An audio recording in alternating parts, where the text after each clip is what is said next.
Assalamualaikum warahmatullahi wabarakatuh. Jumpa lagi dengan kami dari PD Banyak Saham. Selamat Hari Raya Idul Fitri. Mohon maaf lahir dan batin, teman-teman.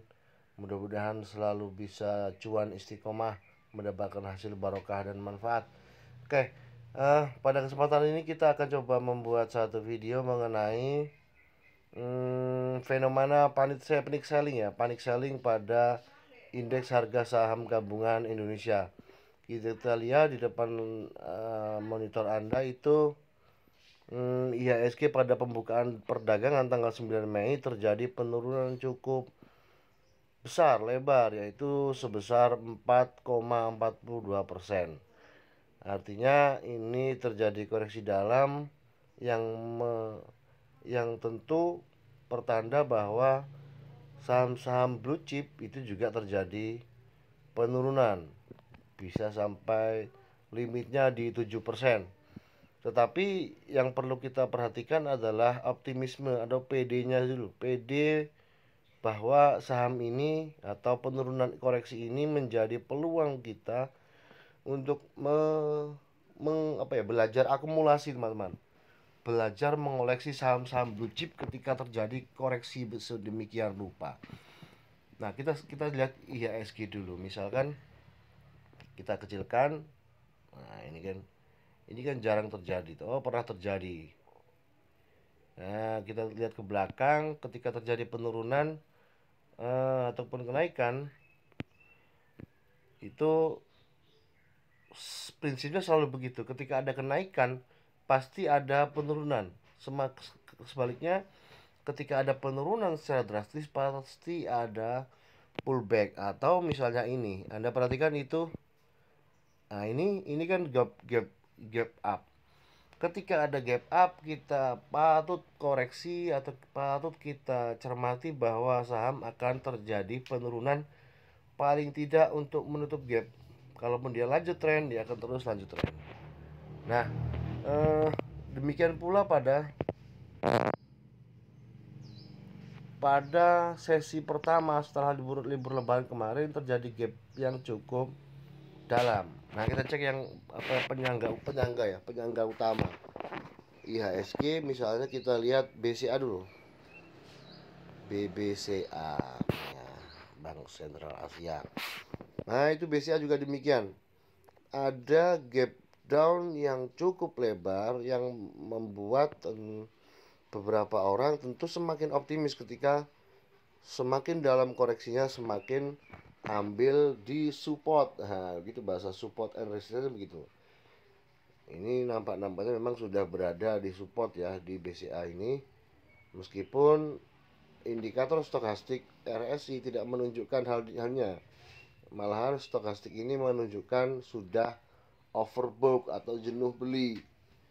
Nah, meskipun demikian, ya pasar bisa berkehendak lain ketika BCA turun sampai sedemikian dalam koreksinya karena ada gap down. Maka kita harus optimis, ini pasti ada pullback. Yang tidak kita ketahui adalah kapannya. Nah, itu. Sehingga teori dasarnya bahwa uang yang kita pakai di pasar modal harus uang dingin. Kalaupun tidak uang dingin, setidaknya kita tidak terlalu pusing ketika floating loss terjadi beberapa waktu, seminggu, 2 minggu, 3 minggu. Nah, itu kunci pertama yang perlu kita pahamin. Kita percaya diri saja. Itu BBCA. Kemudian BBRI. BBRI juga demikian ya. Terjadi gap down. Nah, gap down ini tentu pasti akan tertutup. Yang tidak kita ketahui kapan tutupnya. Boleh jadi tutup untuk kembali turun lagi, koreksi lebih dalam lagi, atau tutup untuk melanjutkan tren kenaikan. Nah, itu kalau gimana kalau nggak sempat nutup waktu gap down tertutup, ya sabar. Ya tunggu saja, pasti naik sendiri gitu loh. Itu sudah menjadi rahasia umum buat trader-trader lama bahwa saham-saham blue chip ketika terjadi koreksi dalam, mereka hold saja, nggak usah pusing. Ya, misalnya ini besok turun lagi sampai 4.000 500 ya gitu.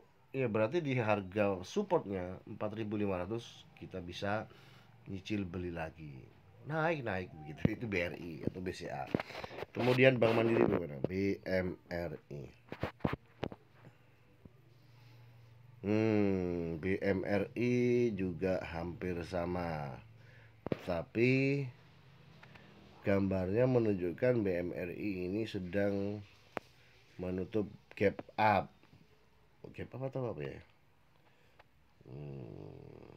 Ya.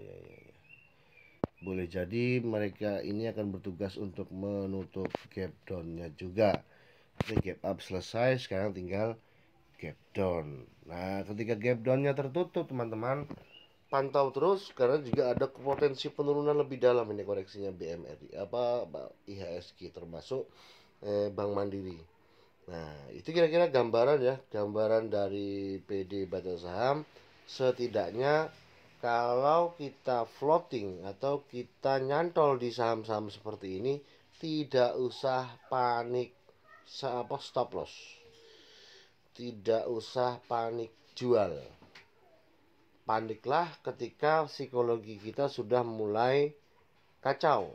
Nah, kalau psikologinya sudah kacau ketika terjadi floating di saham-saham seperti ini, berarti tinggalkan sejenak, ganti aktivitas, atau ada trik lain, misalnya apa? Misalnya kita pindah ke akun RDN yang lain.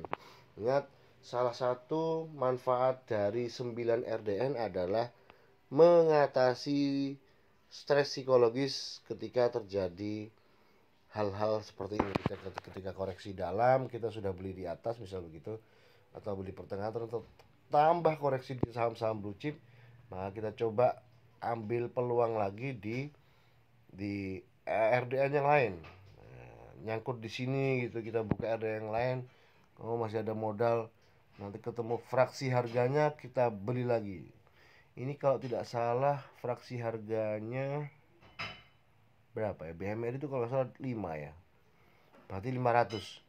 Misalnya sekarang harga 8325, berarti kita mulai average down lagi itu di 7825.